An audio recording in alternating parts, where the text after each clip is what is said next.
That night, workers were finishing work on cleaning up the Taj Mahal, and forest guards were rustling up the tigers visiting United States President Bill Clinton would see. In Kashmir, Lashkar-e-Taiba cadre were walking through the orchards and rice fields that surrounded Chittisinghpora, preparing to line up 35 residents of the village and execute them at point-blank range. The killing remains the largest of the many mass killings of civilians that have marked the course of the long jihad in Kashmir.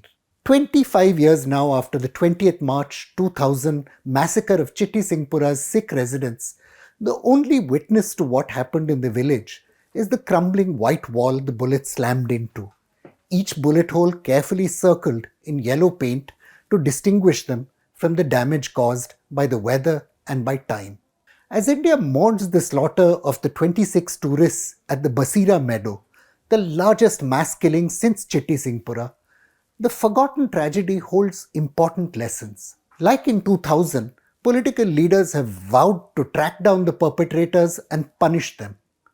But botched investigations meant critical questions about what happened and why it happened have never been resolved.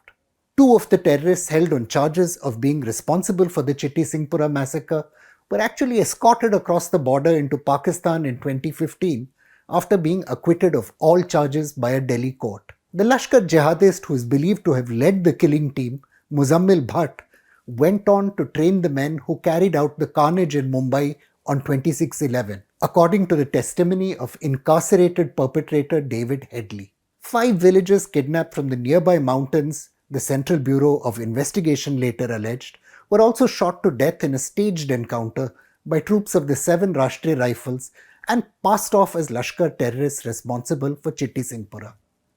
The CBI also alleged the army was involved in both fabricating evidence and seeking to manipulate the findings of DNA tests.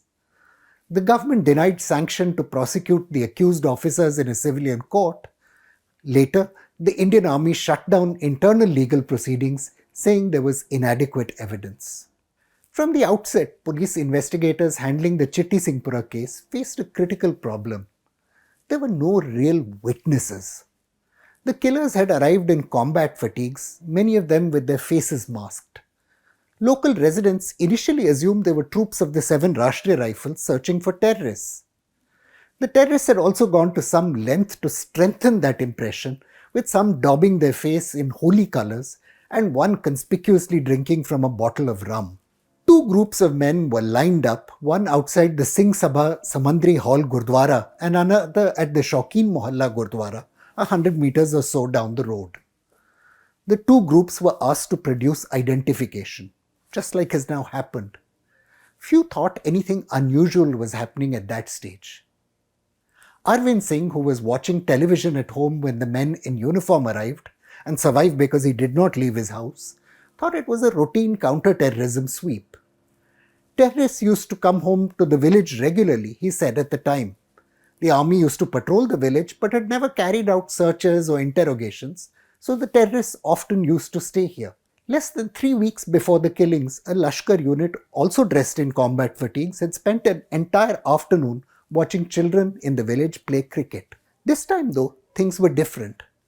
Nanak Singh, one of 2 survivors of the massacre, later told journalists he sensed, I quote, a murderous frenzy in the actions of the gunmen. I murmured into the ear of my neighbor Charan Singh, standing to my right, that we were going to die today, he recalled. Residents, police in Anantnag later claimed, identified Mohammad Yaqub Magre as one of the perpetrators. Although Magre was questioned and held several times under Jammu and Kashmir's controversial Public Safety Act, he was never charged or prosecuted for the Chittisinghpora killings. The witnesses in the village insisted that darkness made it impossible to recognize any of the perpetrators. Even as large-scale protests broke out across Kashmir over the staged killings of the 5 villagers by the army, police in Srinagar claimed to have made progress in the massacre investigation. 2 Pakistani nationals, Mohammad Sohail Malik of Sialkot and Wasim Ahmad of Gujranwala, were arrested by the state police's Special Operations Group and charged with having participated in what happened at Chittisinghpora. Malik was alleged to have infiltrated across the line of control in 1999, that is a year earlier, and participated in two separate attacks on the army. Facing journalists while he was still in custody, Malik admitted to having participated in the killings in Chittisinghpora. I fired, but I don't know if I killed anyone, he told one reporter. I suppose I did. I don't know. We were told what to do, not why, Malik added, and afterwards we were told not to talk about it. Later, the journalist Barry Bairak, who visited Pakistan, was able to confirm many of the details Malik had offered to journalists. A nephew to Lashkar-e-Taiba Hafiz Muhammad Saeed, Malik dropped out of school after the 5th grade. The younger of the two sons of Anwar Malik, who owned a grocery store in Sialkot, Malik drifted between Lahore and Sialkot for some years and eventually joined the Lashkar seminary at Muridke near Lahore. His older brother meanwhile found a job in Saudi Arabia. Anwar Malik admitted his younger son had gone to wage jihad in Kashmir, Bairak reported. The grocery store owner, though, denied knowing which group Malik had joined, even though the home had several glossy Lashkar decals stuck up. Little evidence, though, emerged in court to support the police account. The survivor Nanak Singh and Chittisinghpora residents Gurmukh Singh and Karamjeet Singh, produced by the police as eyewitnesses, declined to identify the alleged killers in court. Two other witnesses, Bilal Ahmad and Ulfat Jan, to whom police said the Pakistanis had confessed their guilt, were never produced in court. To this day, we don't know why. The weapons alleged to have been used in the Chittisinghpora killings were claimed to have been dumped in the Littar River before Malik and Ahmad fled to Aligarh, where they were alleged to have lived with the family of an ethnic Kashmiri sympathizer. Since the weapons were never found, ballistic tests could not be carried out to link them to the empty shells which were recovered in Chittisinghpora. As there is no incriminating material on record against the accused persons, both are hereby acquitted. Trial Judge Kaveri Baweja ruled in 2011. Like dozens of other Pakistani terrorists held since 1988, Malik and Ahmad would have expected to spend their lives in an Indian prison. For years, you see, Pakistan had refused to acknowledge that terrorism-related prisoners held in India were its nationals. For its part, India rarely informed Pakistan of the arrests of their nationals and denied Islamabad diplomatic access to them in prison. Thus, hundreds of prisoners, some held on minor charges, remained in jail even though they had been acquitted or completed their sentences.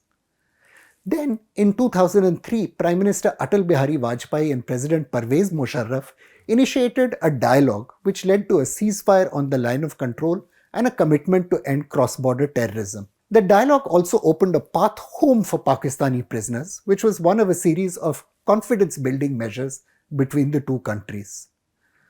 From 2004 to 2016, when the prisoner repatriation program eventually fell apart, 168 Pakistani nationals held in Jammu and Kashmir for offences unrelated to terrorism, like crossing the line of control to visit family, were sent home. The authorities also returned 137 alleged terrorists, though. Late in 2015, both the alleged Chittisinghpora killers were sent home through the Wagah border under the supervision of Pakistani diplomats. Today, their whereabouts are unknown.